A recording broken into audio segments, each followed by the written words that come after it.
So just to show you my pedigree, I am a professor and extension entomologist emeritus with Texas A&M University. I worked with them for 30 years as an extension entomologist in Lubbock, Texas, actually in charge of pest management, developing strategies in cotton. And you say, cotton? Well, cotton actually is a perennial, and if you go to Florida, you'll see cotton trees. And if you go down into Mexico, South America, you'll find it even growing as a vine. I'm also a Colorado Master Gardener since 2008, and I've continued that, and I do chair the Cedar Ridge Tree Board. And yes, my PhD was on insects, but through my master's degree, I was actually trained in wildlife biology and ecology. So that's why, if you read my column in the Delta County Independent, you'll see that I don't just talk about gardening and plants. I talk about squirrels, birds. But this next one coming out next week will be about fall and winter watering. And then I'm going to regress back to magpies. Okay. My fault, let's move on. So I'm going to talk about plants as we go along, and some of these, which will appear later, are ones that you probably could have seen early on, but I held off to cover some other plants. And so the first one I'm going to talk about is the Coyote Willow. And it's quite abundant all along Service Creek. And it's common in riparian habitats, and I'm sure you all know what that means, along water courses of lakes, streams, rivers. It likes a lot of water. It's found in the southwest region all the way up into Canada, and from 4 to 9,500 feet. And Indians use twigs for baskets. So I'm going to talk about uses that Indians and even pioneers use of these various plants as we go along. And you can see a spring example, and you can see a fall example. So it does have nice yellow color. Spreading Dogbane. I know you probably recognize that if you walk the trail, because right now it's brilliant golden yellow, and in the summer it's green, and it has these white, pinkish white flowers in clusters, which we'll go over in a second. It's native throughout most of Canada and the U.S. It has a rhizome root system, and that's where it mostly reproduces, but it can produce seed and propagate itself that way. So it is a perennial, and it does have opposite leaves. Broken stems have this white milky sap, which is toxic to livestock. And it's toxic because it has cardiac glycosides, and those are not good if they're in a high enough concentration for even us. Flowers are complete and born in loose clusters. It grows along roadsides, waste areas, and in orchards. So it doesn't need the water, even though we're finding it along Surface Creek. It's also known as flytrap, dogbane, and bitterroot. Those are names. But the one that is such a common name is spreading dogbane. Native Americans use it for just about everything. So they use it to treat ailments, including headaches, convulsions, earaches, heart palpitations, colds, insanity, dizziness, rheumatism, and syphilis. The plant can also be used as a contraceptive. That one's a little misleading. I'm not advocating to use it as a contraceptive. In fact, I'm not promoting the use for these various ailments, because sometimes people take things and they think it created or it caused a cure for them, and the problem went away on its own. So I have not delved into the truth or falsehood of these particular medical examples, and in fact I plan to do some more of that later on throughout next year. Okay, I love this one. We can consider planting red osier dogwood or red twig dogwood, and of course it's called that because it does have yellow or yellow-red stems. And just point out here, I'll talk about it in a second, the white berries. And of course in the fall it has a nice burgundy red color. So it adds to our fall color.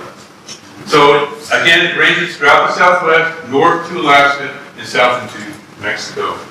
It's along streams and swampy areas, so if you plant it in your yard, you're going to want to give it lots of water to have it succeed.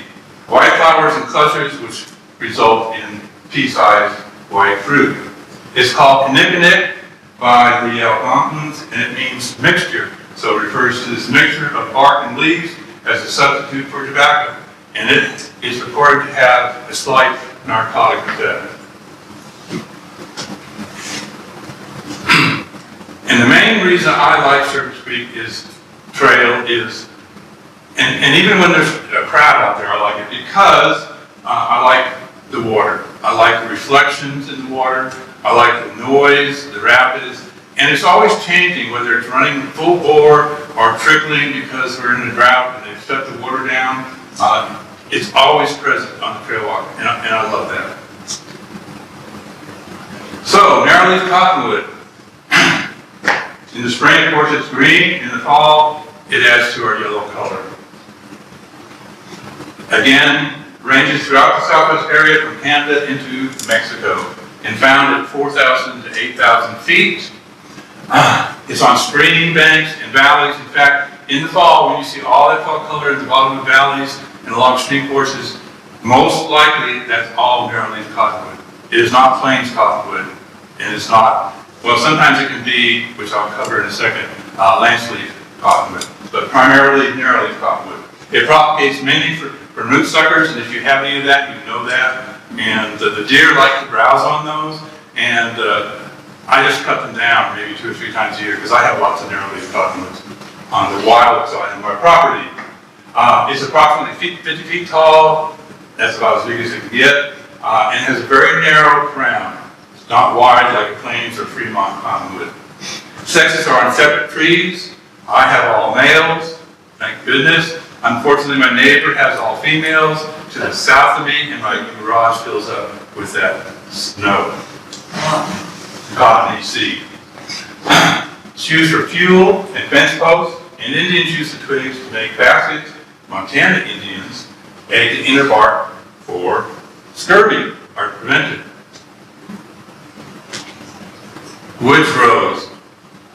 I like it because it's a real simple flower.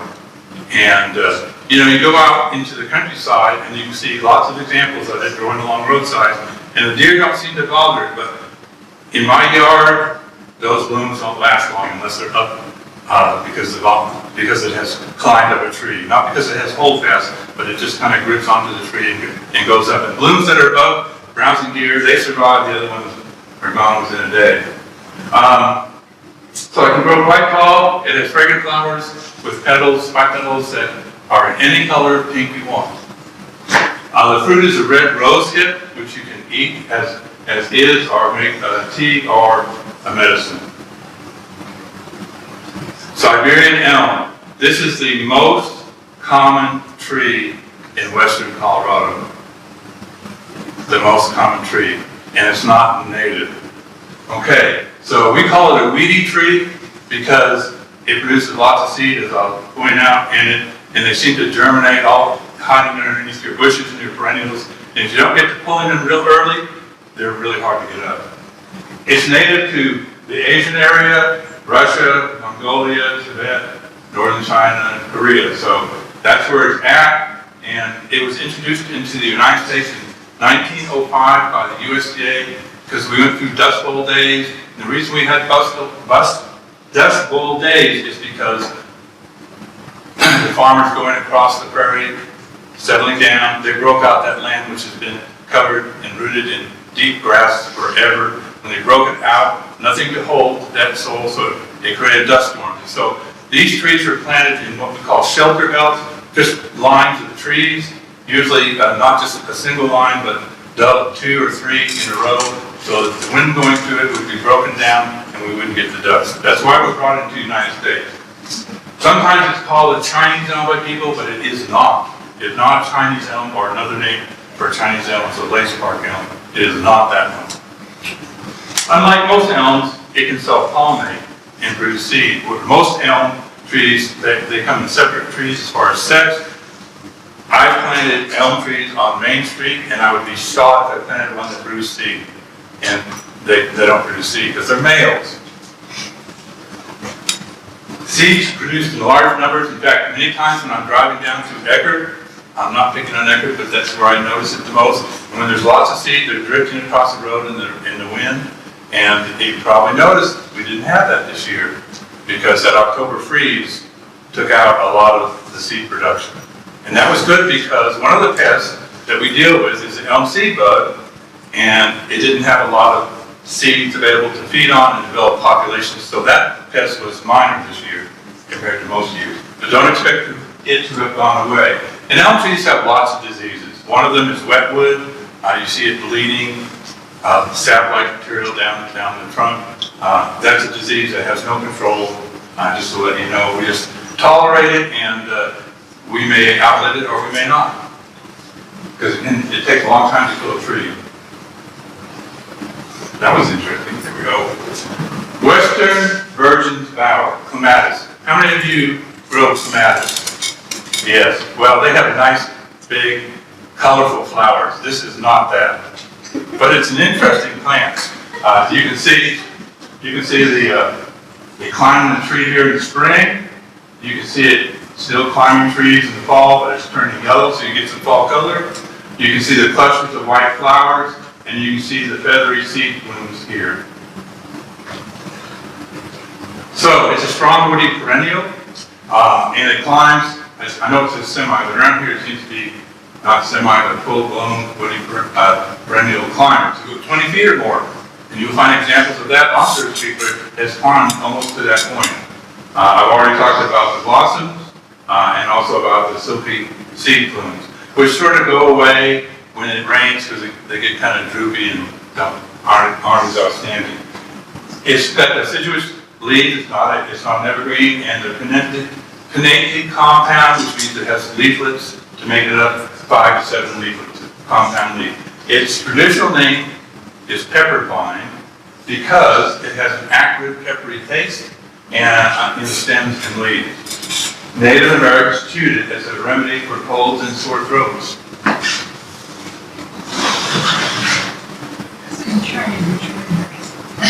Oh yeah, it's all.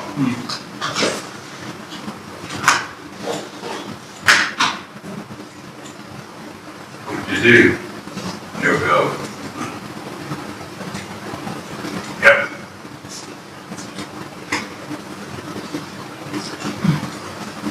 Anyway, they chewed it for colds and sore throats. Crushed roots were placed in the nostrils of horses that were tired to revive them. I'm sorry to think that maybe it didn't smell too good. Caution is advised. This genus is known to have many poisonous species. So don't self-medicate with native plants. Sorry. So we're approaching our first bench, so let's take a break. And we haven't walked very long, but sometimes we get a little tired from the lawn, and so we need to watch out, because you've been passing poison ivy on your right as you're going north. Even though the town did attempt to eradicate with herbicide, it's still there, it's prevalent, and it's still near the bench. So you probably all know that there are 3 main poisonous plants that produce urushiol. Okay, that's poison ivy, poison sumac, and poison oak. And when I was a kid, I was very allergic to all but poison sumac. And I mean, so bad that I crawled on the plane to move from Massachusetts to California because I had blisters between every single toe.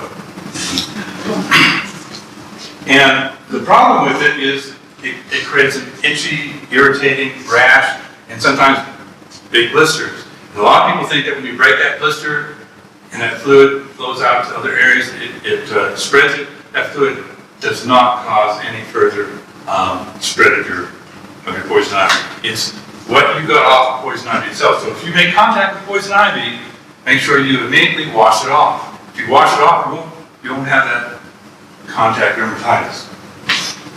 Around 15 to 25% of the people in the United States aren't allergic to it. Right now, I don't appear to be, because I've walked that trail many, many times in my 15 years here, and I haven't gotten poison ivy.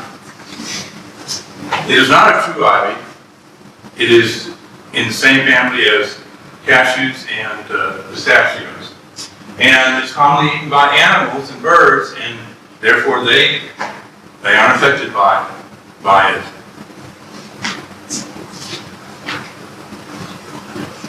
Have you seen this one?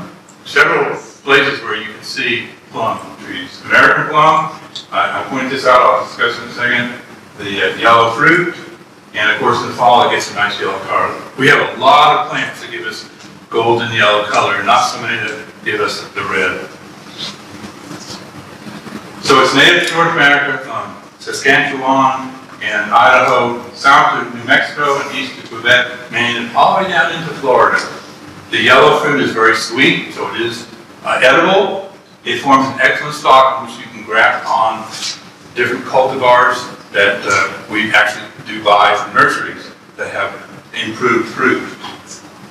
It is used both as an ornamental and for culinary purposes. And birds and animals eat the fruit. Mule deer, as always, graze on the twigs and the leaves.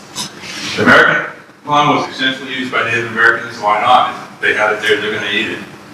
And now we use the roots to make a red dye. Interesting. I didn't know that. Sometimes when you walk Silver Street, lots of people walking, sometimes walking their dogs. Some are well behaved, some are not. I love it if you go early enough, particularly on this trail that we're walking, there will be nobody because all the dog walkers are working on the next trail from Jay Independence north. And so, I like that time. I'm a morning person, so I like that time. Lanceleaf Cottonwood is a hybrid, and it's a naturally occurring hybrid. If you go to a nursery, which I did a few weeks ago, I bought 3 trees for me and one for my neighbor because we cut down some dead or dying trees. And the nice thing is that if you buy from a nursery, it's going to be male. And so it's not going to have that poppy seed. And so you can see, the leaves are bigger, but they're not as big as the plains or Fremont cottonwood. I'm afraid to punch this thing. It's a cross between plains and Narrowleaf Cottonwood. Again, naturally occurring hybrid, but also nurseries produce it.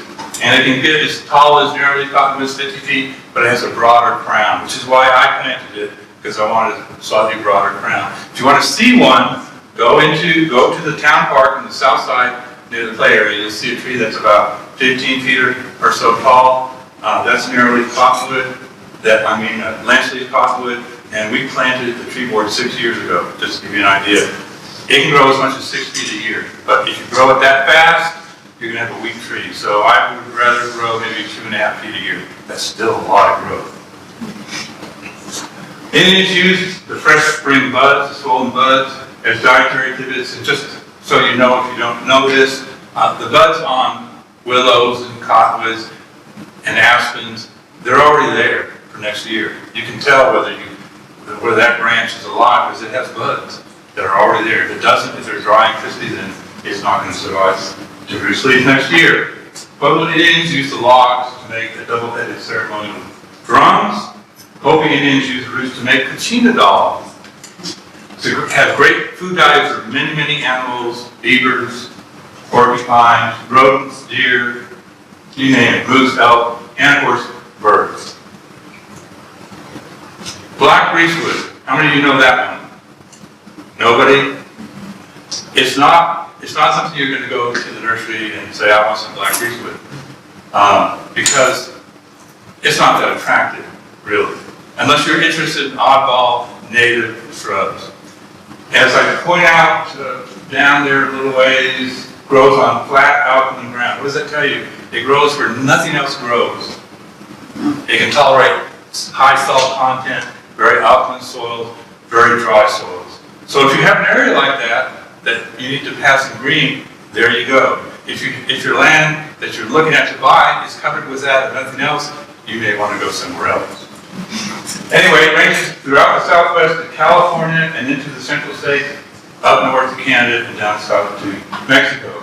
And it's a very scraggly bush, and you'll see many examples of it along the Silver Street Trail. It has fleshy, very narrow, fleshy leaves. And it does have it has both sexes on it, little cone and little cactus-like fruiting structure. Indians ate the salted leaves, I mentioned salt, as greens and also the seeds. And jackrabbits use it as a major food source. One-seeded juniper. Just so you know, we have one-seeded juniper here, We have Utah juniper and we have Rocky Mountain juniper. And telling them apart is challenging. Sometimes it's on the basis of the seed, sometimes it's on the basis of, does it have multiple trunks starting down low or a single trunk? I don't worry about it because all three have the same water use needs, which is very little. It ranges throughout the southwest of Wyoming, to Oklahoma, and down into Mexico. It likes dry hills and mesa. That ought to be an indicator. Probably don't need to water it if it's on your property, but any more than maybe every 3 months or so. If you water it too much, you'll kill it. Simple as that. It doesn't like a lot of water, but it needs some water during our particularly hot, dry summers when we're not getting supplemental rains. It can grow as high as 20 feet, and basically you go from a total juniper belt into a mixture of junipers and pinions as it go up in elevation, and then the junipers disappear and you're pretty much pure pinions. Then the pinions start grading into a Gambel Oak, what people call scrub oak, and then eventually it becomes pure oak, Gambel Oak, and then eventually you start getting into aspens integrated into that. And finally you get into the pines further up on the mesa. A maximum height about 20 feet, and berries usually do have one seed, but this particular one, but sometimes it has more than that, so that can confuse you. Indians ate the berries, but they weren't very appealing. Didn't taste very good, but they were nutritional. So sometimes Indians, needed to eat stuff just like deer. Deer in the wintertime, as you know, are starving. And I mean, they're losing weight. They're not getting enough food during the wintertime, and they're starving. Well, Indians go through the same thing and during bad times, and so they will eat things that they normally would not eat. And in this case, it did provide some nutritional value. Navajos use the bark fibers to make sandals, to make blankets, and to make clothes. The wood is used for firewood and to build hogans. Everybody has seen a hogan? Okay. Twigs were used for prayer sticks. Seeds used for necklaces, anklets, and bracelets. And it was used as a flute cure way back when, not just by Indians, but by pioneers. Chewing gum and berries for green dye. So we have another source for another color of dye. Now we were talking about Gambel Oak, so here we are. South again, southwest range, of course, to Nevada, to Wyoming, and across east to Oklahoma. And we do get it down into West Texas. We call it scrub oak there, and usually grows in very tight clusters, which we call mott's. I've never heard that term used anywhere else but in West Texas, mott's. They are usually low shrubs, but they can be scrubby trees, particularly if you cut off the suckers that are growing around trying to make more bushes. It occurs in dense thickets and used for principles and fuel, very good fuel. It's a hardwood, so it's better than cedar. It's not cedar, what we call cedar, but it's juniper or pinyon or cottonwood. Indians used the seed of the acorns, which were less bitter than some of the other oaks that they encountered, to grind them up and to make a meal, which they could then make into pancakes, bread. Deer love it. It's a very important browse plant for them. So if you plant some, you're going to have to protect it because they're going to browse it down and not let it get going. Cattle become constipated if they feed on it too long. Remember, deer and cattle aren't the same animal. They have different dietary needs and problems. Equisetum is a genus. I'm going to talk, the next two slides are going to be two examples of Equisetum. Both are found on Service Creek. This one is called Horsetail, and you can tell by the stems, the little leaf-like stems on it, that makes it look like a horsetail. It has underground tuberous roots, so most of its spread is underground to make new plants, although it does produce sexual structures on it in the spring.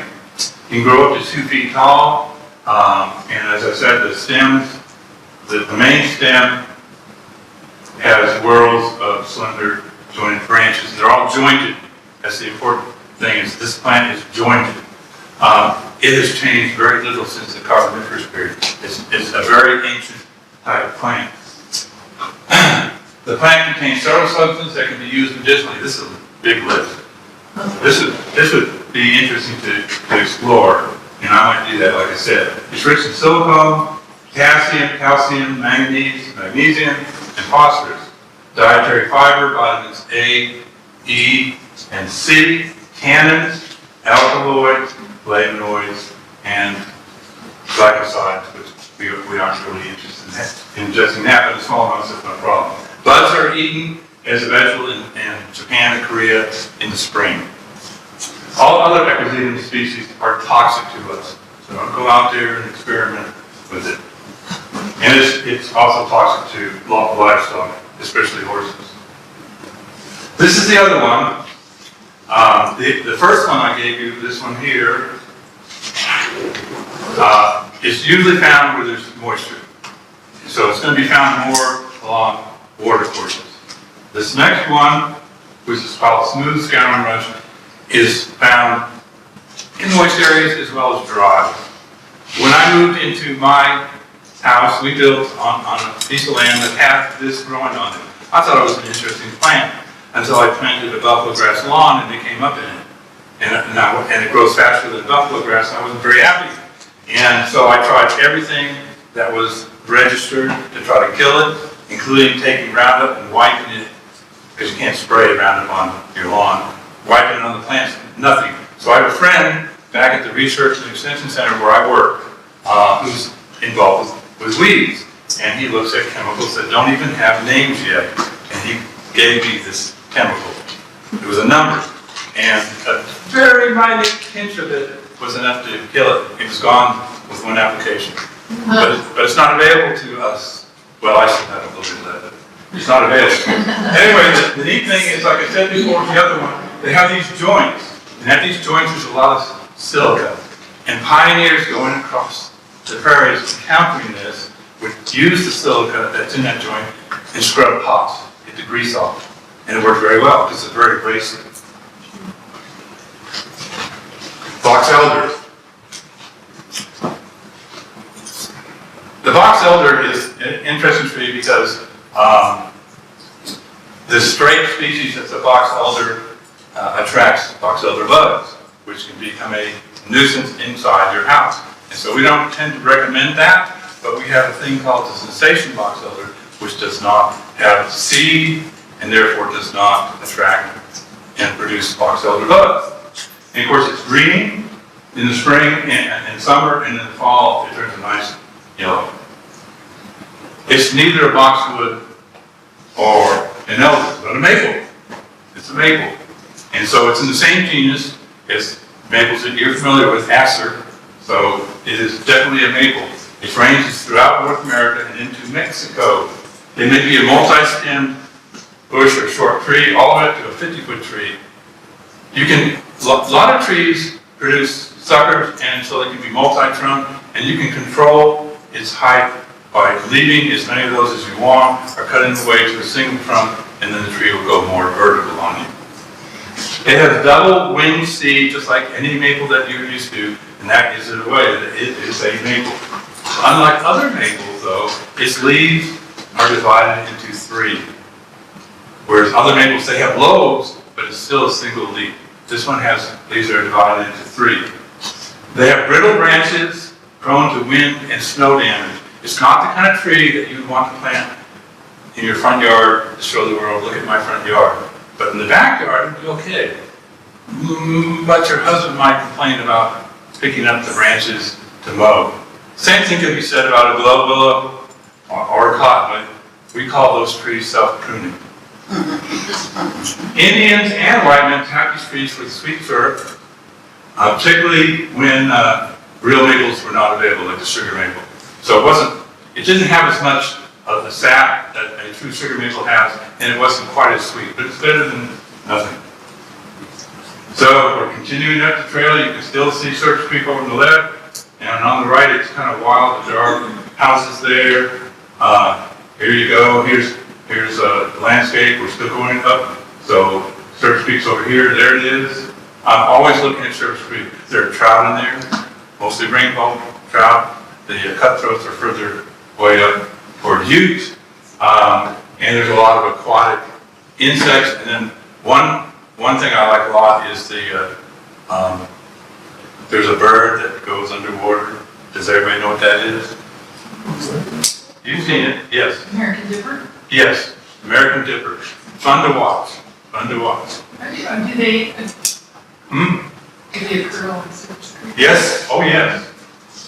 We also have owls there. One time I was leaning against the cottonwood, pretty close to the southern entrance of the trail we're walking, and I was leaning against a tree, and all of a sudden this big bird flapped out of the tree, didn't like me to stand there, and took off. And it was, I mean, it had a wingspan like that. It was big. But I like to observe the bird as well.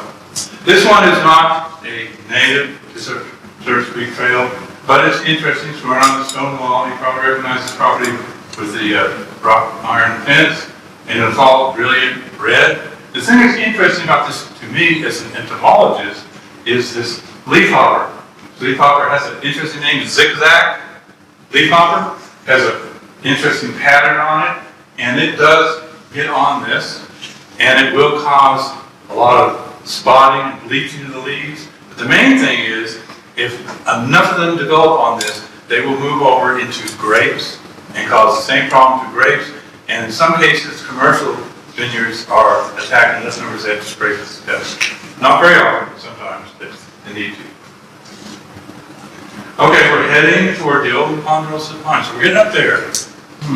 But first we encountered green ash. Now you're familiar that we have green ashes and white ashes.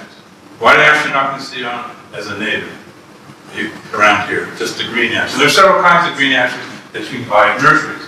Anyway, it has 3 to 5 leaflets per compound leaf, inconspicuous pale green flowers, which you would never notice, in clusters, and they form these single-winged maple-like fruits, but they're not called samaras. Samaras are the wing seed in maples, the double wing seed. These are called keys because they only have a single side, so to speak. You can see a whole bunch of them hanging down there. Okay. Leaves turn a nice golden yellow in the fall. Early settlers made tool handles with the wood, and birds, of course, eat the seed, and deer, as always, browse on the foliage. Thinleaf Alder. Now we have been going along, and I've passed many of these as we've gone up the trail. This is not the first one. And they're growing right next to the creek. They want water. You're not going to plant that in a xeric garden. Well, you might, but if you do, it's going to die. It wants lots of water. It's often confused, which I'll show on the next slide, but it's often confused with the river birch. And river birch these are all alders that I've seen in there. And it has these little cones. They're in the shadow there. They're very little tiny cones, maybe about an inch at most in length. And then it has the male cactus hanging down. And it generally grows like this. Not as a single trunk tree, and not very big. And they constantly are dying. I don't encounter a single one of them in which there isn't some trunks that are dead. It's also known as a river, mountain, or black alder. So it is not, but it's not a water bird. Found along mountain streams, wet meadows, and lake shores. Very common, but it gets up to 10,000 feet. So it can perform very well at high elevations. It ranges through Arizona, New Mexico, Colorado, Utah, all the way over to California, east to Arkansas, and south to Mexico. So it has a pretty significant range. It's a very scrubby tree, as I showed, with many stems, and it can grow as much as 30 feet. But most of ours out there aren't any taller than like 15 feet. The leaves are 1.5 to 2.5 inches long, which is a bigger leaf than a river bird or a water bird, same thing. And the female cones or catkins and the male catkins are on the same tree, so it can pollinate itself. Rich in tannin in the bark, and it's used in Mexico to tan pies, the tannin. Beavers, deer, rabbits eat the bark. Many birds feed on the seed. So another good food source for wildlife. We're finally at the Ponderosa Pine. And I love that pine because actually in the spring below it, there used to be some really large trout in a pool there. I mean, we're talking about probably 15 to 18 inches. And I never tried to catch them. I wanted to leave them alone. I'm not sure they're there now because we have gone through some dry years where the water flow was very good through there. Anyway, this tree, I love this tree because I can see it from quite a distance as I go up. And so it's sort of as a beacon as I head up that way. I get questions about how did it get there? I don't have an answer for that. I haven't found anybody to tell me the answer. How old is it? Don't know that either. But it's probably got a number of years on it. And we're talking about it was there before any of us were here on this earth. Interesting. It's also known as the Western Yellow Pine and Blackjack Pine. It ranges southwest region to California, north to Canada, south to Mexico, and over into the Dakotas, the Black Hills of Dakotas. Elevation 6,000 to 9,000 feet. Identified by its 3 long needles. Do not mistake it for an Austrian pine. Also yellowish brown bark. It smells just like vanilla. Exactly like it. If you don't believe me, try it. You should probably, look around to make sure somebody's not watching you. You may wonder what you're doing. But it really does smell like vanilla. It grows 150 feet tall and lives 300 to 500 years, so a long time. How does it do this? It's pretty resistant to diseases and insects and has considerable resistance to wildfires. However, the way we manage the forest today is we allow all this underbrush, and that generates a hotter fire, and so they are more vulnerable in today's forest than they were back in the days when we weren't managing it and the Indians were managing it. More lumber comes from this tree, from this species, than any other tree species. Indians ate the cone seeds, as you would expect, and made them into bread through a meal. Chipmunks, squirrels, and birds, of course, would love the seed. Plains cottonwood. So this is our third cottonwood tree. Range northwest New Mexico, through Colorado, into Oklahoma and Kansas, and south into west Texas and north to Canada. So I'm talking about plains, not Fremont. Stream banks and moist areas, that's where you're going to find the tree, 3,500 feet to 9,000. It can grow 90 feet tall. So a pretty tall tree, taller than a narrowleaf or Lanceleaf cottonwood. This poplar, as they're going across the prairies and they approach the area where it was found, could home in on these trees knowing that there would be a water source nearby. So it was really something important for them to find one of these trees, or many of these trees. And so you'll see these out in the prairies, growing in depressed areas where there are seeps or even some little ponds. The sexes are on different leaves like all cottonwoods, and the females produce all that cotton seed. Navajos make prayer sticks, tinder sticks, looms, and ceremonial effigies from the woods. And that's the tree I've been talking about. Down below it, in the fall, beautiful foliage. There it is in the spring. In the summer, Threeleaf Sumac. I have tons of it on my property. Some of it I water, some of it I planted, some of it I've just left alone and it's on its own. It all does very well. The deer browse on it, very good browse for deer, and it keeps it off my garden paths, the deer. Without the deer, I'd have to be pruning all the time to keep it off because it's a very rapid grower. It's also known as squaw, lemonberry, and skunk bush. It ranges throughout the southwest region to California, up to Canada, and down to Mexico. It likes dry hillsides, canyons, valleys, and plains. So just about anywhere. And it grows very, very well. It does not need, in most years, supplemental water. Leaves have 3 leaflets. Each of the leaflets is divided into 3 lobes. Okay?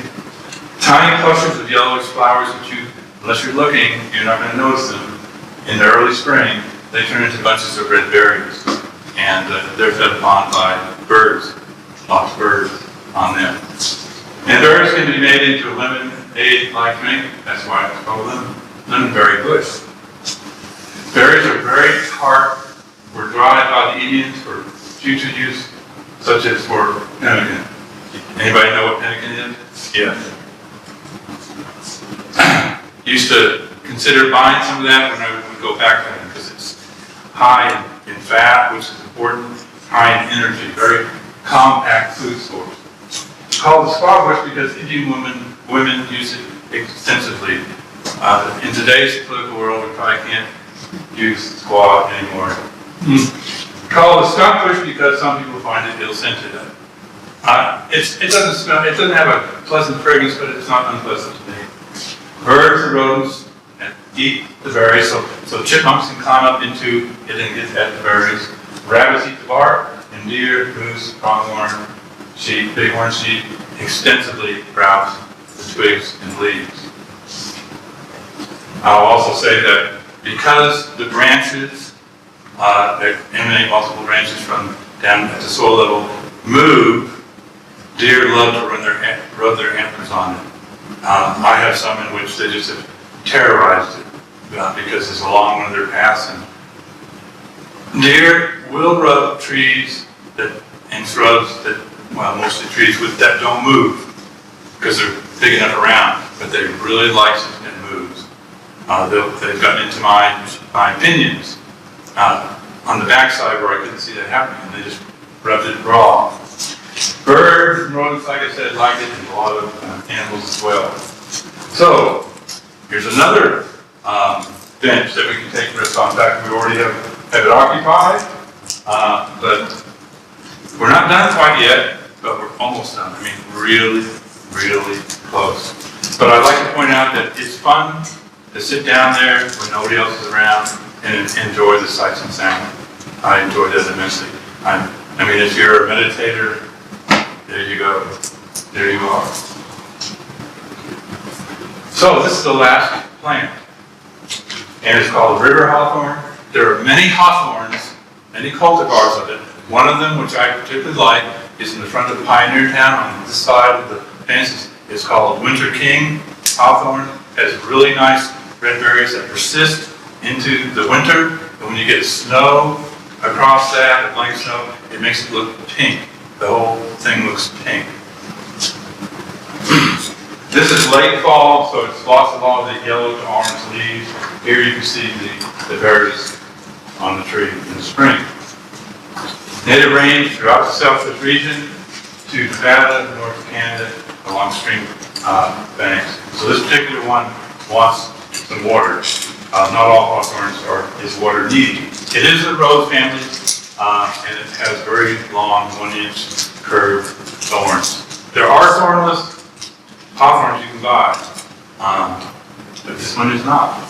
White flowers fall by crimson to black, 1/2 inch fruit. So they eventually tend to turn black.